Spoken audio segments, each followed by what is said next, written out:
Hello students, आप ये मेरा चौथा सेशन है और पिछले 3 सेशन में यूनिट्स एंड मेजरमेंट को हम डिस्कस किए। जब हम मेजरमेंट करेंगे तो मेजरमेंट में कुछ एरर आएगा।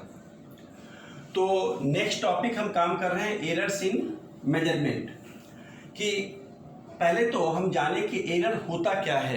आप सब लोग जानते होंगे, लैब में आप 9-10 में काम किए तो एरर का मतलब होगा कि किसी न जो हम रिजल्ट निकालना चाह रहे हैं, सपोज करिए कि ये जी का वैल्यू है, acceleration due to gravity.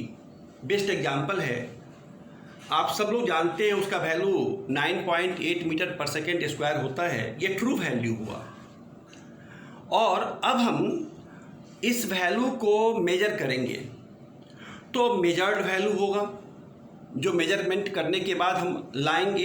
Experiment करने के बाद जो रिजल्ट आएगा वो ऑब्जर्व्ड वैल्यू होगा। मेजरमेंट करके लाएंगे, मेजर्ड वैल्यू होगा और एक ट्रू वैल्यू है। तो अगर ट्रू वैल्यू और मेजर्ड वैल्यू में अगर कुछ डिफरेंस आता है तो देयर इज सम एरर, और उसी को हम एरर कहेंगे कि इस मेजरमेंट में कुछ एरर है। अब ये एरर क्यों आया? एरर का मतलब समझ गए।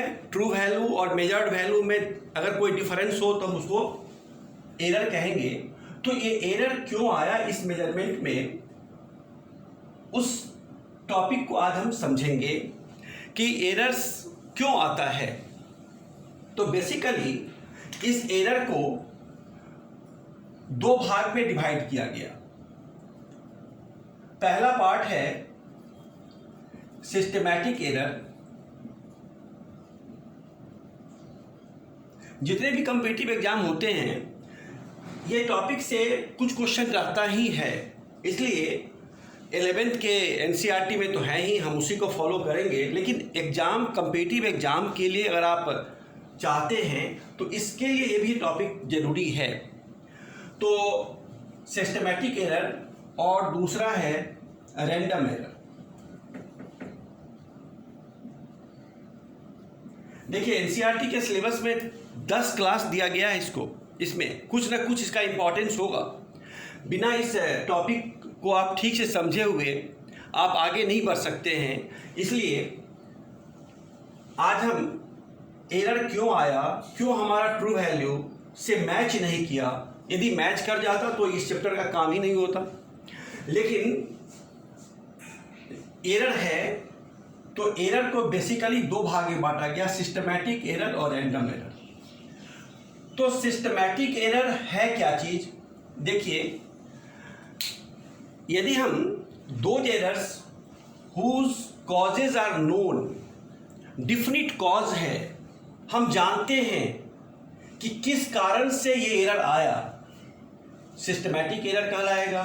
और किस कारण से ये आया उस कारण का पता नहीं है हमको, हम इसको फिर बताएंगे आपको। तो जिस ये एरर का कॉज पता है, डिफिनिट कॉज है इसका क्या कॉज है ये हमको पता नहीं है।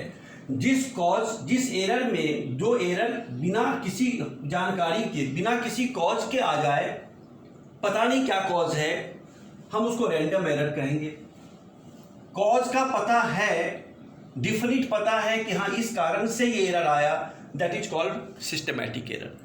अब आपको जानना है कि ये सिस्टमैटिक एरर में जो नोन कॉजेज हैं वो क्या क्या हैं। इसलिए सिस्टमैटिक एरर को भी बांटा गया, 3 भाग में बांटा गया।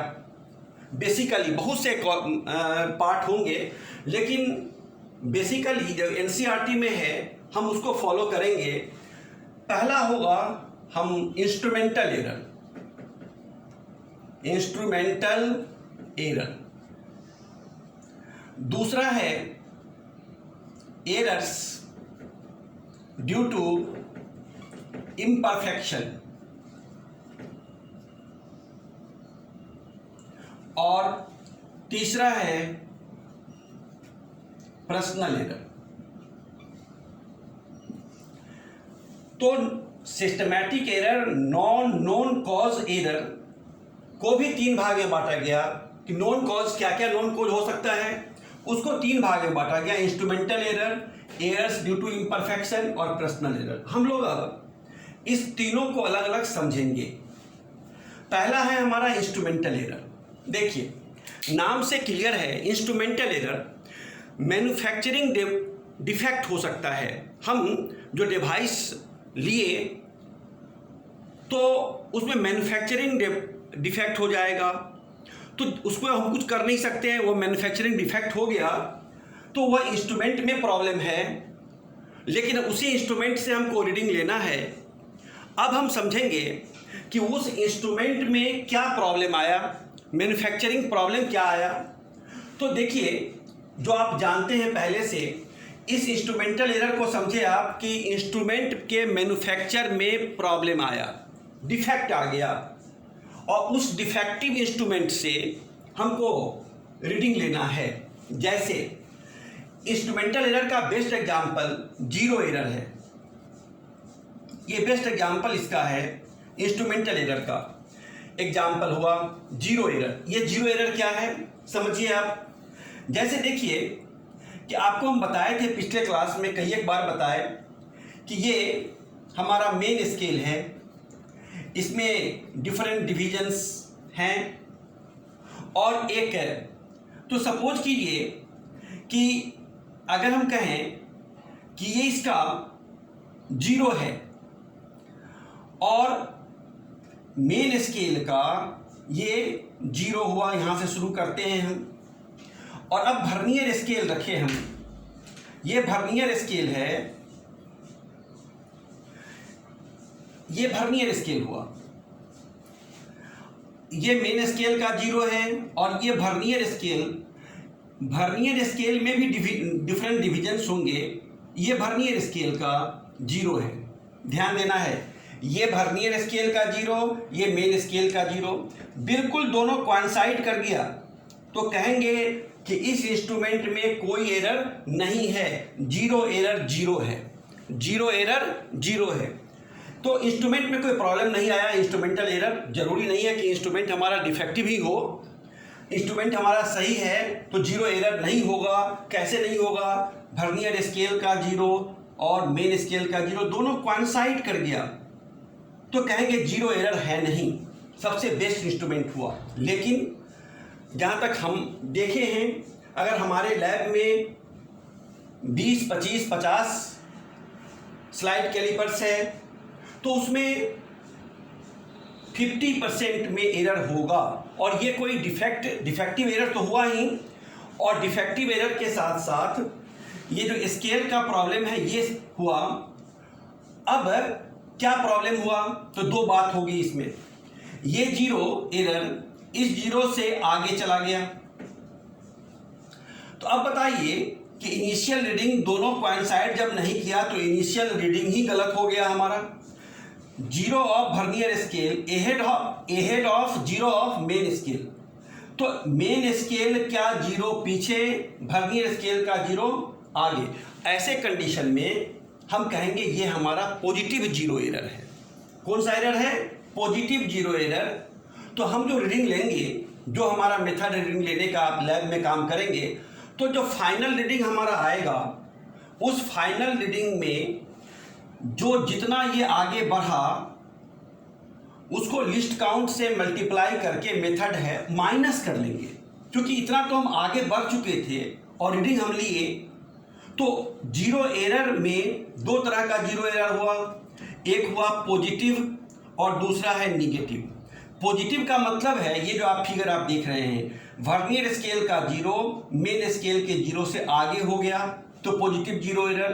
पूरे रीडिंग में हम वह वैल्यू जितना आगे था उसको लिस्ट काउंट से मल्टीप्लाई करके माइनस कर देंगे पूरे में। निगेटिव जीरो एरर यदि वर्नियर स्केल का जीरो इस जीरो से पीछे हो जाए,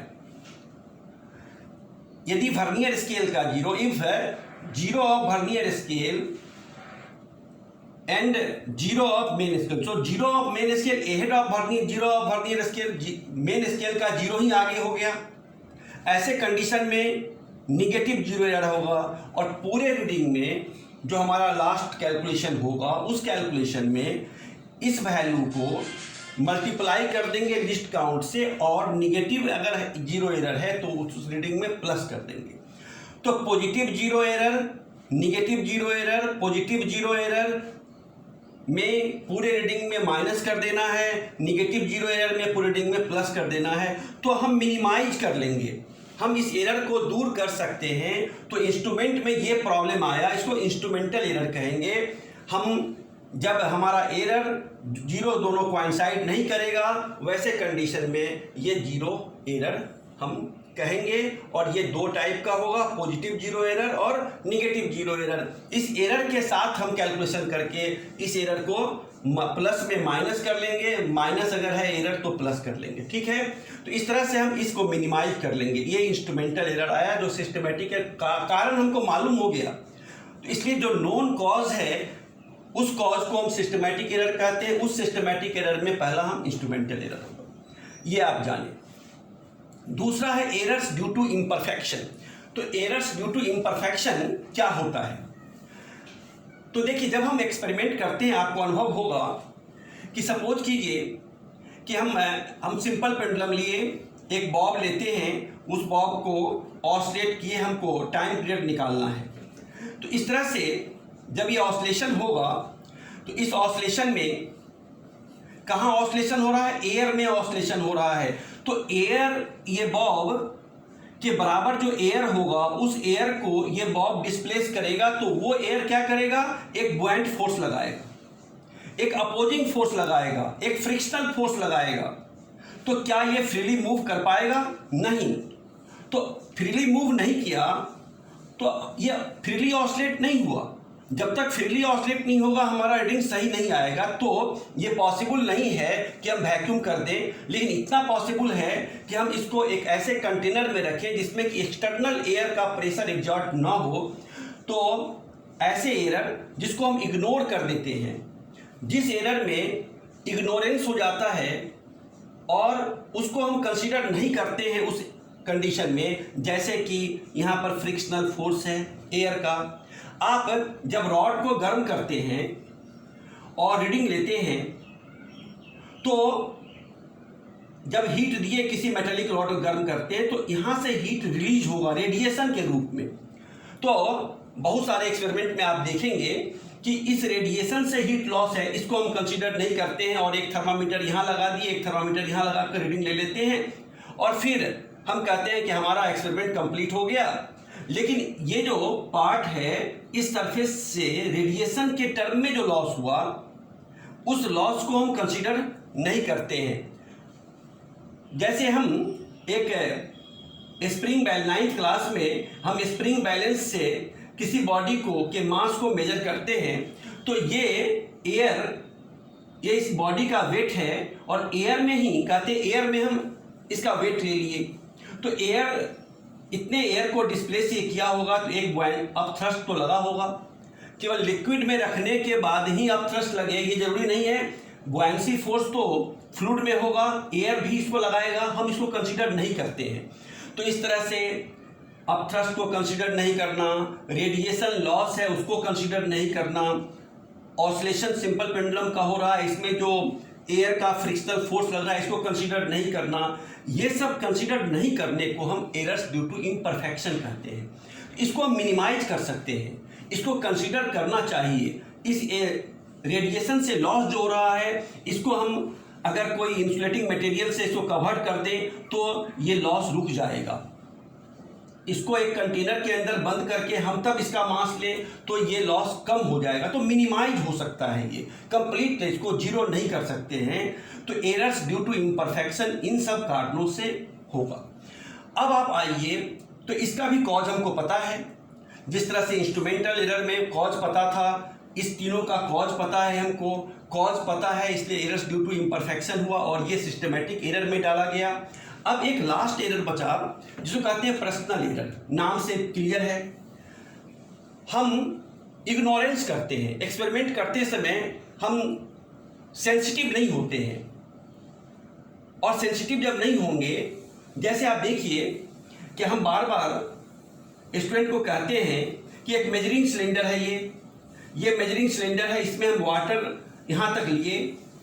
अब ये किस लेवल तक है, इसको हम पैरेलैक्स एरर भी कहते हैं। अब यहाँ से हमको इसके ठीक सामने, स्टूडेंट को कहते हैं यहाँ इसके ठीक सामने तुम देखो इसको। कुछ स्टूडेंट अगर यहाँ से देखेगा, कुछ स्टूडेंट यहाँ से देखेगा, तो ये जो लेवल है वो लेवल उसका एक्यूरेसी उसमें नहीं होगी। ये हमारा एरर हुआ।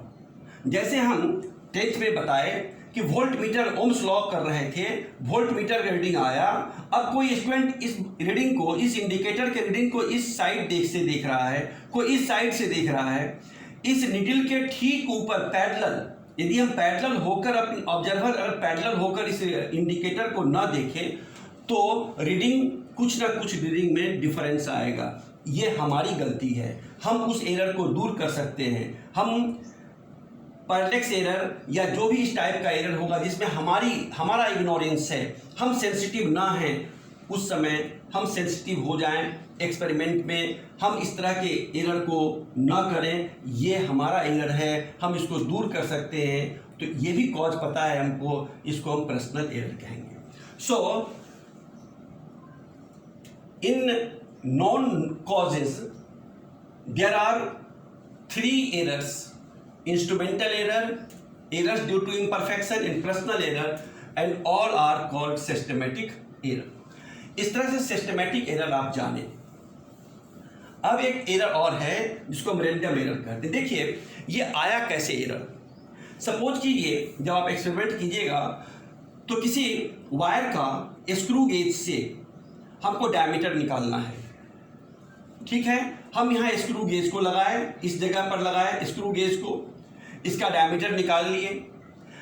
तो कुछ ज़रूरी नहीं है कि ये होना चाहिए कि inform area of cross section का है, लेकिन कोई गारंटी नहीं है कि inform area of cross section का ही हो सकता है कि नॉन इनफॉर्म हो जाए, कहीं इनफॉर्म है लेकिन कुछ ऐसे पोजीशन होंगे जहाँ का इनफॉर्म नहीं है। तो अब तो ये गलत वैल्यू होगा कि यही इसका डायमीटर है। तो बहुत सारे कारण हैं जिस कारण को हम, ये नॉन इनफॉर्म है, अब हमको उसी वायर का निकालना है। तो हम करेंगे क्या, तो एरर आएगा। तो हमारा काम क्या होगा कि हम डिफरेंट पोजीशन पर उसके डायमीटर को निकाल लें, डिफरेंट पोजीशन पर स्क्रू गेज को रखें और स्क्रू गेज को, जैसे कोई सिलेंडर का हमको डायमीटर निकालना है, स्लाइड कैलिपर से हम निकालते हैं। तो ये ज़रूरी नहीं है कि ये सिमेट्रिकल होना चाहिए, लेकिन सिमेट्रिकल नहीं है तो हम डिफरेंट पोजीशन पर उसके, अगर सपोज कीजिए सबका वैल्यू सेम है, हमको देखने से तो ऐसा नहीं होगा, ऐसे का नहीं निकाल सकते, ये तो दिखाई ही दे रहा है कि ये एसिमेट्रिकल है, तो इसका हम तो निकाल ही नहीं सकते हैं। लेकिन यदि हम सिमेट्रिकल दिखाई दे रहा हो लेकिन जब हम डिफरेंट पोजीशन पर लगाए तो वो वैल्यू सही नहीं आ रहा है, तो हम क्या करते हैं कि डिफरेंट पोजीशन पर लगा कर उसके मीन को निकाल लेते हैं। जैसे सपोज कीजिए कि यहाँ पर डायमीटर D1 आया, यहाँ D2, यहाँ D3, D4, तो हम क्या करेंगे, डी मीन कैसे निकालेंगे, तो सारे डायमीटर को हम जोड़ देंगे, D1, D2, D3 and Dn, जितना आपको निकालना है, डिवाइडेड बाई n। कितना डायमीटर निकाले, n डायमीटर। सपोज कि 10 डायमीटर निकाले, 10 को जोड़कर 10 से डिवाइड कर देते हैं, तो एरर दूर नहीं होगा, मिनिमाइज होगा। अगर एरर पहले 5% आ रहा था, ऐसे करने पर हो सकता है कि 0.5% आया, तो मिनिमाइज कर देंगे। तो एरर का कारण पता नहीं था, हो सकता है नॉन इनफॉर्मिटी के कारण हो सकता है कोई दूसरा कारण हो, पता नहीं है क्या कारण है। जैसे आप इसमें पता, सिस्टमेटिक एरर में पता था, इसका पता हमको नहीं है, अननोन कॉज है, और ऐसे कॉज से जो एरर आया रैंडम एरर कहलाएगा। और रैंडम एरर को दूर कैसे करेंगे, मिनिमाइज कैसे करेंगे, तो हम नंबर ऑफ रीडिंग्स लेंगे और नंबर ऑफ रीडिंग लेकर उसका मीन निकाल लेंगे, और मीन निकालने पर जो एरर हमारा आया है वो मिनिमाइज हो जाएगा। इस तरह से एरर्स इन मेजरमेंट को बेसिकली 2 भाग में बांटा गया, सिस्टमैटिक एरर और रैंडम एरर। अब हम लोग एक एरर तो नहीं है लेकिन कहते हैं उसको लिस्ट काउंट एरर। एनसीईआरटी का एक ये भी टॉपिक इसी के साथ है, list count error. List count हम बता चुके हैं, नाम से भी आप जानते हैं कि लिस्ट काउंट का मतलब है उस इंस्ट्रूमेंट का जो मिनिमम मेजरमेंट हम ले सकते हैं, दैट इज लिस्ट काउंट। तो लिस्ट काउंट एरर में जैसे सपोज कीजिए कि हम एक स्केल से, मीटर स्केल से, हम बार बार बता चुके हैं, मीटर स्केल से हम लेंथ लेते हैं और ये लेंथ इस स्केल पर आया और ये स्केल सपोज कीजिए यहाँ 7 है और यहाँ 7.1 है। ध्यान देना है, ये 7 है, ये 7 है और ये 7.1 है, न 7 पर है न 7.1 पर है, 7 से थोड़ा ज़्यादा है। तो ये इसके बीच की दूरी कितनी है? 1 मिलीमीटर है। इसके बीच की दूरी 1 मिलीमीटर है। अब ये न तो 7 है न 7.1 है, तो अब रीडिंग क्या लें? तो ये तो एरर आ गया। हम कोई कहे हम 7 कहते हैं, मान लीजिए थोड़ा ज़्यादा है सर, 7 हो जाएगा ना, 7.1 हो जाएगा, लेकिन न तो 7 है ना 7.1 है, क्योंकि इसका लिस्ट काउंट कितना है? तो 1 मिलीमीटर है। इसलिए अगर हम इसी में वर्नियर स्केल लगा दें तो क्या होगा कि अब उसका लिस्ट काउंट 1/10 मिलीमीटर हो जाएगा। तब तो ये 1 मिलीमीटर 10 भाग में बटा हुआ रहे, तब तो कहीं ना कहीं ये आ जाएगा, उस समय जो रीडिंग आएगा वो एक्यूरेसी बढ़ जाएगी। तो जो लिमिट है एरर का, एक्यूरेसी बढ़ जाएगी अगर लिस्ट काउंट घटता जाए। List count 1 millimetre, list count 1/10 millimetre, list count 1/100 millimetre. तो ये अगर हम मेजरमेंट के समय ये ध्यान दें कि हमारा लिस्ट काउंट कौन सा ज़्यादा परफेक्ट होगा, जिस इंस्ट्रूमेंट में हम यूज कर रहे हैं, तो परफेक्शन किस में ज़्यादा होगा, तो ये परफेक्शन ज़्यादा होगा। अगर हम स्केल ले रहे हैं तो 1/100 तो बहुत ज़्यादा हो गया, लेकिन लिस्ट काउंट 1 मिलीमीटर से बेटर कौन होगा? 1/10 मिलीमीटर। उससे बेटर क्या होगा? 1/100 मिलीमीटर। तो इस तरह से हम लोग किसी लेंथ को मेजर करते हैं तो लिस्ट काउंट का भी ध्यान रखते हैं। तो इस नाम एनसीईआरटी में इसका नाम दिया गया लिस्ट काउंट एरर। इस तरह से हम लोग एरर्स इन मेजरमेंट को समझे। और एरर्स इन मेजरमेंट को कितने भाग में बांटा गया? बेसिकली 2 भाग में। एक भाग का नाम क्या हुआ? Systematic error. दूसरे का नाम random error. Systematic error known cause से हुआ, रैंडम एरर अननोन कॉज से हुआ। सिस्टमैटिक एरर को 3 भाग में बांटा गया, instrumental error, errors due to imperfection और पर्सनल एरर और रैंडम एरर। तो हम नंबर ऑफ रीडिंग को बढ़ा दिए और फिर उसका एवरेज निकाल लिए। लिस्ट काउंट एरर आप जाने। अब जब हम एरर जान लिए, हम जब एक्सपेरिमेंट कर रहे हैं तो ये सारे एरर को हम दूर कर लिए। हमारा इंस्ट्रूमेंट सही है, हम जो ऑब्जर्वर है, जो एक्सपेरिमेंटर है, पर्सनल हम एक्सपेरिमेंटर हैं, हम अपने आप को ठीक कर लिए, हम सेंसिटिव हैं एक्सपेरिमेंट के लिए, हमारा इंस्ट्रूमेंट सेंसिटिव है, और फिर अब कोई प्रॉब्लम, परफेक्शन भी है, सब कुछ सही है, फिर भी एरर आ रहा है। तो एरर आ रहा है तो उसको कैलकुलेट करना पड़ेगा। तो अब हम लोग एस्टिमेशन करेंगे कि इस एरर्स का एस्टिमेशन कैसे होगा। तो अब आप नेक्स्ट में हम लोग चलेंगे एस्टिमेशन ऑफ एरर।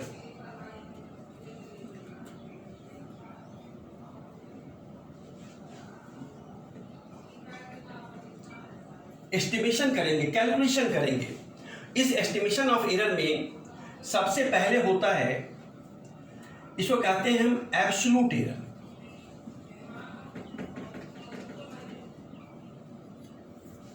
दूसरा है mean absolute error, mean absolute error.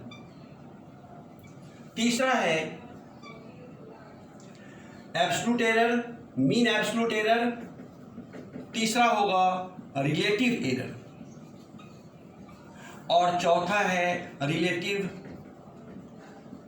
Percentage error. तो इस तरह से एस्टिमेशन ऑफ एरर हम 4 किए, absolute error, mean absolute error, relative error, relative percentage error. इसमें सबसे पहले एब्सोल्यूट एरर, सबसे इंपॉर्टेंट, ये दोनों एक ही चीज है, एब्सोल्यूट एरर और मीन एब्सोल्यूट एरर। तो अगर ये आप जान लिए तो फिर इसमें कोई प्रॉब्लम अब नहीं होगा। तो एब्सोल्यूट एरर क्या होता है, ध्यान देना है। हमारे पास 2 वैल्यू हो आया, एक तो हमको ट्रू वैल्यू मालूम है। देखिए बहुत सारे एक्सपेरिमेंट में हमको ट्रू वैल्यू ही नहीं मालूम है। ट्रू वैल्यू नहीं मालूम है तो हम कैसे जानेंगे ट्रू वैल्यू है? ट्रू वैल्यू मालूम है तो ठीक है। तो पहले तो हम डिफरेंस करेंगे कि difference of magnitude of true value and observed value. Observed value आया, ट्रू वैल्यू आया, दोनों को माइनस कर दिए, एरर को जैसे डिफाइन किए थे, that is called absolute error. Difference of magnitude of true value and observed value. लेकिन अगर हमको ट्रू वैल्यू मालूम ही नहीं है तो हम कैसे निकालेंगे? तो देखिए, एब्सोल्यूट एरर के लिए हमको ट्रू वैल्यू निकालना होगा, जिसको हम मीन वैल्यू कहते हैं। सपोज कीजिए कि हम एक्सपेरिमेंट कर रहे हैं और पहला रीडिंग हमारा A1 आया, दूसरा रीडिंग A2 आया, तीसरा रीडिंग A3 आया, इस तरह से हमारा रीडिंग बहुत सा आया, AN आया। अब हम इस सब का मीन निकाल लेते हैं, जैसे मीन हुआ ये। तो इस तरह से मीन क्या होगा? तो A1 plus A2 plus AN by N। ध्यान देना है, ये वैल्यू कहलाएगा ट्रू वैल्यू। अगर हमको मालूम नहीं है ट्रू वैल्यू तो इसी को सारे ऑब्जर्वेशन को करके उतने से डिवाइड कर दें, जो मीन निकाल लेंगे वह ट्रू वैल्यू कहलाएगा। तो ट्रू वैल्यू अगर दिया हुआ है तो ठीक है, नहीं दिया हुआ है तो हम रीडिंग ले लेंगे और फिर उसको एवरेज निकाल कर ट्रू वैल्यू कह देंगे। अब हम एब्सोल्यूट एरर में आते हैं। एब्सोल्यूट एरर जैसे आप देखिए कि ये एब्सोल्यूट एरर है, डेल A1 कहे, क्या हुआ डेल A1? तो समझिए ध्यान से, ये ट्रू वैल्यू है ना, ये ट्रू वैल्यू है, उसमें हम पहला रीडिंग लिए तो true value minus observed value, true value minus observed value, ये क्या हुआ? Absolute error in A1। इसी तरह से हम एब्सोल्यूट एरर लेंगे A मीन माइनस A2, ये एब्सोल्यूट एरर इन A2, ये क्या कहलाएगा? ट्रू वैल्यू, ये ऑब्जर्व्ड वैल्यू, ये ट्रू वैल्यू, ये ऑब्जर्व्ड वैल्यू। इस तरह से हम आगे बढ़ते चलेंगे और डेल A1 निकाल लिए, A mean minus A1, del A2 निकाल लिए, A मीन माइनस A2, इसी तरह से डेल AN निकाल लिए, A मीन माइनस AN। और अब इसका हमको मीन निकाल, ये एब्सोल्यूट एरर हुआ। अब मीन एब्सोल्यूट एरर क्या होगा? तो मीन एब्सोल्यूट एरर कैसे निकालेंगे? तो डेल A, ये मीन हो गया, डेल A इक्वल टू सबको जोड़ दें, del A1 plus del A2 and so on divided by N। ध्यान देना है, ये एब्सोल्यूट एरर A1 का कैसे निकाले? A1 आप समझ गए, A1 कैसे निकाले एब्सोल्यूट एरर A1 में, और ये निकल गया। ये कैसे निकाले ये भी आप जान गए, सब वैल्यू को ऑब्जर्व करके उतने से डिवाइड कर दिए तो A निकल गया हमारा, A मीन निकल गया। तो ये A मीन निकालने के लिए आप जान गए, ये सब वैल्यू दिया रहेगा, सबको जोड़कर उतने से डिवाइड कर देंगे, A मीन निकल जाएगा, और जो A1 था उसको माइनस कर देंगे। इस तरह से डेल A2 निकल जाएगा, डेल AN निकल जाएगा। अब सबको जोड़कर उतने से डिवाइड कर देंगे। तो इस तरह से हम मीन एब्सोल्यूट एरर निकाल लेंगे। ध्यान देना है, पहले A1 निकालेंगे, पहले A मीन निकालेंगे, पहले A मीन निकालेंगे, फिर हम लोग डेल A1 निकालेंगे, डेल A2 निकालेंगे, और सबको जोड़कर ये मीन एब्सोल्यूट एरर निकाल लेंगे। अब मीन एब्सोल्यूट एरर जब निकल जाएगा तब तो कोई प्रॉब्लम नहीं रहेगा। रिलेटिव, दूसरा जो था रिलेटिव एरर, रिलेटिव एरर कैसे निकालेंगे? तो ये वैल्यू तो हम निकाल लिए, मीन एब्सोल्यूट एरर निकाल लिए, और डिवाइडेड बाई जो हमारा ट्रू वैल्यू था del A mean absolute error divided by true value. Relative error क्या होगा? Mean absolute error divided by true value. Relative error हो गया। और अगर हम रिलेटिव ये हम निकाल ही लिए, ये कैसे निकाले? सबसे इंपॉर्टेंट ये है, इसको निकालने के लिए पहले मीन निकाले A1 A2 A3 up to N, फिर हम डेल A1 निकाले, डेल A2 निकाले, फिर सबका मीन निकाल दिए। और रिलेटिव अब परसेंटेज एरर कैसे निकालेंगे? तो परसेंटेज एरर में तो कोई प्रॉब्लम नहीं है, ये तो निकल ही गया है हमारा, इसको 100 से मल्टीप्लाई कर देंगे। इस तरह से absolute error, relative error, percentage error, ये तीन एरर एस्टिमेशन में हुआ। एब्सोल्यूट एरर कैसे निकालेंगे, मीन एब्सोल्यूट एरर कैसे निकालेंगे, रिलेटिव एरर, ये दोनों निकल जाएगा तो रिलेटिव एरर मालूम हो जाएगा, 100 से मल्टीप्लाई कर देंगे तो रिलेटिव परसेंटेज एरर मालूम हो जाएगा। इस तरह से हम लोग एस्टिमेशन करेंगे एरर का। एरर को दूर पहले किए हम, एरर अब मिनिमाइज हुआ इसके बाद भी एरर अगर आता है तो हम एस्टिमेशन ऑफ एरर करेंगे। इस तरह से हम ये जाने। अब नेक्स्ट टॉपिक में हम बताएंगे कि कैसे अगर एरर आया तो कैसे हम अलजेब्रिक प्रोसेस करेंगे। नेक्स्ट टॉपिक में बताएंगे। आज के लिए फिर इतना पढ़ेंगे, फिर हम नेक्स्ट टॉपिक में आपको अगला टॉपिक बताएंगे। Thank you.